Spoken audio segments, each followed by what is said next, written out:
Napansin mo ba? Kung ano yung mga lumalabas sa bibig mo, yun ang nangyayari sa buhay mo.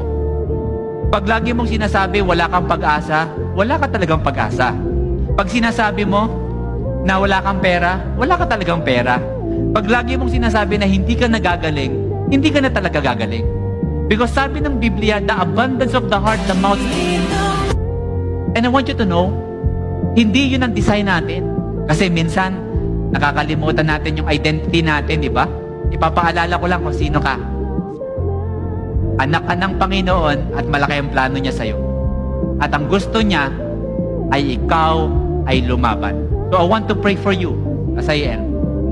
Sa mga tao dito na feeling mo lagi you are defeated or feeling mo na parang wala kang pag-asa sa buhay, I want you to know, nagkamali ka man minsan, that is not your identity.